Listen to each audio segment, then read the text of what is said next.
Hello friends, आज की इस वीडियो में हम बात करने वाले हैं इंश्योरेंस लॉ से रिलेटेड एमसीक्यू के बारे में। अगर आप हमारे चैनल पर पहली बार आए हैं तो चैनल को सब्सक्राइब कर लें और साथ ही साथ बेल ऑन कर लें ताकि आने वाली वीडियोस की जानकारी आपको मिलती रहे। आज की इस वीडियो में आपको 20 एमसीक्यू मिलेंगे जो कि इंश्योरेंस लॉ से रिलेटेड रहेंगे और बहुत ही इंपॉर्टेंट क्वेश्चंस हैं ये। तो वीडियो को स्किप मत करिएगा, वीडियो को पूरा देखिएगा और सारे क्वेश्चन देखिएगा इस वीडियो के। और इस वीडियो को अपने फ्रेंड्स के बीच ज़्यादा से ज़्यादा शेयर कर दीजिए ताकि आपके साथ साथ आपके फ्रेंड्स लोग भी अपने एग्ज़ाम की तैयारी कर सकें। और वीडियो को लाइक कर दें और चलिए वीडियो में हमारे साथ अंत तक बने रहिएगा। चलिए बात करते हैं एमसीक्यू की। क्वेश्चन नंबर पहला क्या कहता है कि विश्व की प्रथम बीमा कंपनी कब और कहाँ पर बनी। तो आपको याद रखना है विश्व की प्रथम बीमा कंपनी जो है वो 1706 में लंदन में बनी थी। तो यहाँ पर आपका ए ऑप्शन बिल्कुल सही होगा, 1706 में लंदन में बनी थी, याद रखिएगा। क्वेश्चन नंबर दूसरा क्या कहता है कि आधुनिक बीमे का उद्गम मतलब प्रारंभ, आधुनिक बीमे का प्रारंभ डॉट डॉट से माना जाता है। तो आपको याद रखना है आधुनिक बीमे का जो उद्गम है, प्रारंभ है, वो लॉयड्स कॉफी हाउस लंदन से माना जाता है। तो यहाँ पर आपका ए ऑप्शन बिल्कुल सही होगा। क्वेश्चन नंबर दूसरा क्या कहता है, तीसरा क्वेश्चन क्या कहता है कि भारत में पहली विदेशी मतलब जीवन बीमा कंपनी डॉट डॉट वर्ष 1818 में कोलकाता में स्थापित हुई। तो आपको याद रखना है भारत में पहली विदेशी जीवन बीमा company oriental life insurance company वर्ष 1818 में कोलकाता में स्थापित हुई। तो यहाँ पर ओरिएंटल लाइफ इंश्योरेंस कंपनी भरा जाएगा, याद रखिएगा, इंपॉर्टेंट क्वेश्चन है। क्वेश्चन नंबर 4 क्या कहता है कि पहली भारतीय बीमा कंपनी डॉट डॉट में वर्ष 1870 में स्थापित हुई। तो आपको याद रखना है पहली भारतीय बीमा कंपनी जो है वो Bombay mutual insurance society Bombay है। ठीक है, तो यहाँ पर आपका ए ऑप्शन बिल्कुल सही होगा, याद रखिएगा, इंपॉर्टेंट क्वेश्चंस हैं। ठीक है, चलिए आगे बात करते हैं। क्वेश्चन नंबर 5 क्या कहता है, क्वेश्चन नंबर 5 कहता है कि जीवन बीमा व्यवसाय का राष्ट्रीयकरण भारतीय जीवन बीमा निगम के, फिर डॉट डॉट करके यहाँ पर भी भरना है, में स्थापित होने के साथ हुआ। तो आपको बताना है यहाँ पर, तो आपको याद रखना है जीवन बीमा व्यवसाय का राष्ट्रीयकरण जो है भारतीय जीवन बीमा निगम के 1 सितंबर 1956। तो यहाँ पर ए ऑप्शन बिल्कुल सही होगा, 1 सितंबर 1956 में स्थापित होने के साथ हुआ। ठीक है, क्वेश्चन नंबर 6 क्या कहता है कि मल्होत्रा समिति कब बनाई गई। तो आपको याद रखना है मल्होत्रा समिति जो है 1993 में बनाई गई थी। यहाँ पर आपका ए ऑप्शन बिल्कुल सही होगा। क्वेश्चन नंबर 7 क्या कहता है कि वर्तमान में भारतीय बीमा कारोबार में विदेशी पूंजी निवेश की अधिकतम सीमा डॉट डॉट है। तो आपको याद रखना है वर्तमान में भारतीय बीमा कारोबार में विदेशी पूंजी निवेश की अधिकतम सीमा 49% है। कितने परसेंट है? 49%, 49%। ओके, क्वेश्चन नंबर 8 क्या कहता है कि IRDA की स्थापना कब हुई थी। तो IRDA की स्थापना 1997 में हुई थी, याद रखिएगा, ए ऑप्शन बिल्कुल सही होगा। और अगर आपसे पूछा जाए कि IRDA अधिनियम कब पारित किया गया, तो 1999 में, ठीक है। लेकिन IRDA की स्थापना जो है 1997 में हुई थी। क्वेश्चन नंबर 9 क्या कहता है कि IRDA का पूर्ण शाब्दिक विस्तार है।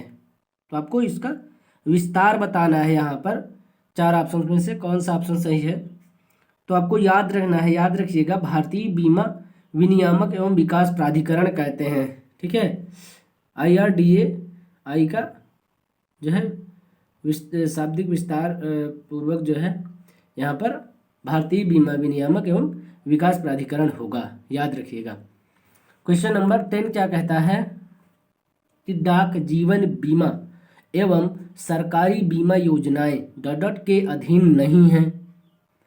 तो किसके अधीन नहीं है भाई, तो आपको याद रखना है, ठीक है। IRDA के अधीन नहीं है। डाक जीवन बीमा जो है और सरकारी बीमा योजनाएं जो भी हैं वो IRDA के अधीन नहीं आती हैं, याद रखिएगा। क्वेश्चन नंबर 11 क्या कहता है कि बीमा एक ऐसी प्रक्रिया है जिसमें, याद रखिएगा ये ऑप्शन यहाँ पर सही होगा, बीमा एक ऐसी प्रक्रिया है जिसमें एक या अधिक लोगों की हानि को बहुत से लोगों में बांटा जाता है। तो यहाँ पर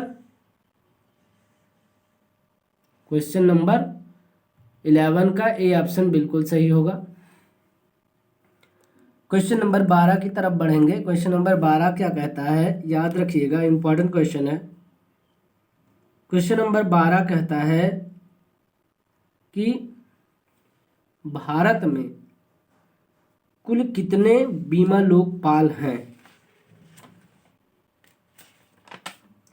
तो आपको याद रखना है भाई, कुल बीमा लोकपाल जो है आपके यहाँ 12 हैं। यहाँ पर आपका ए ऑप्शन बिल्कुल सही होगा, याद रखिएगा, इंपॉर्टेंट क्वेश्चन है। क्वेश्चन नंबर 13 क्या कहता है कि उपभोक्ता संरक्षण फोरम की स्थापना फिर डॉट के अंतर्गत की गई है। तो यहाँ पर भी आपको रिक्त स्थान भरना है। तो उपभोक्ता संरक्षण फोरम की स्थापना जो है वो ग्राहक संरक्षण अधिनियम 1986 के अंतर्गत की गई है। ग्राहक संरक्षण अधिनियम 1986 के अंतर्गत की गई है। तो यहाँ पर आपका ए ऑप्शन बिल्कुल सही है।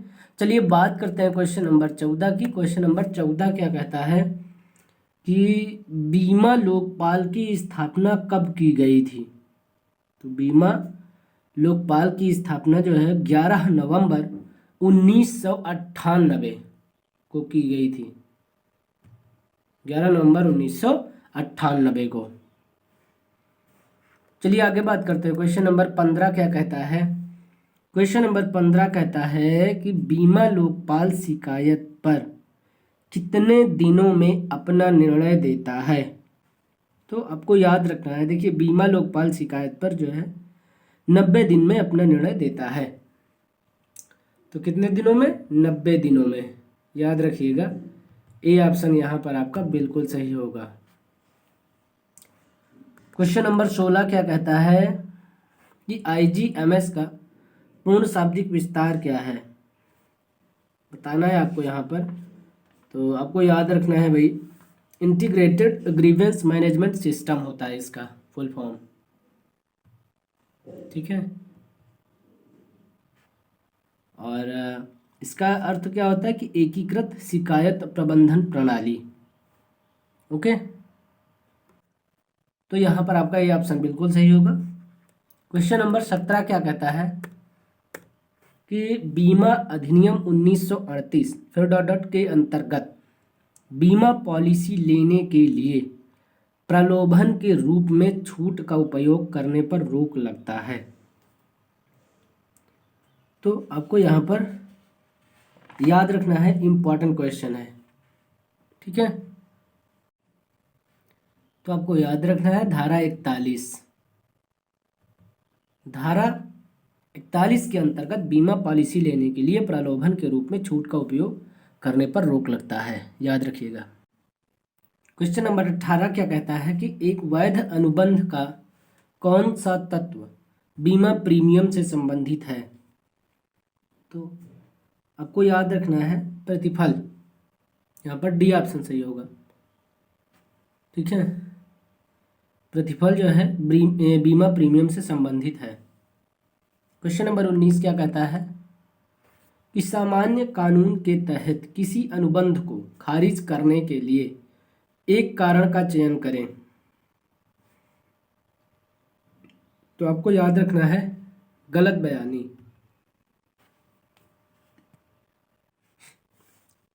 क्वेश्चन नंबर 20 कहता है कि अर्थव्यवस्था में समय के साथ वस्तुओं व सेवाओं के मूल्य में वृद्धि को क्या कहा जाता है या कहा जाता है? तो याद रखिएगा मुद्रास्फीति कहा जाता है। अर्थव्यवस्था में समय के साथ जो है वस्तुओं व सेवाओं के मूल्य में वृद्धि को मुद्रास्फीति कहा जाता है, याद रखिएगा। ए ऑप्शन बिल्कुल सही होगा। आई होप कि आपको वीडियो पसंद आई होगी। वीडियो को लाइक करें, वीडियो को ज़्यादा से ज़्यादा शेयर करें और चैनल पर नए हैं अभी तक सब्सक्राइब नहीं किया तो सब्सक्राइब कर लें और साथ में बेल ऑन कर लें ताकि आने वाली वीडियोज़ की जानकारी आपको मिलती रहे। तो आज के लिए बस इतना ही। इतने क्वेश्चंस तैयार करिए। अब हम आपसे नेक्स्ट वीडियो मिलेंगे। बहुत बहुत धन्यवाद।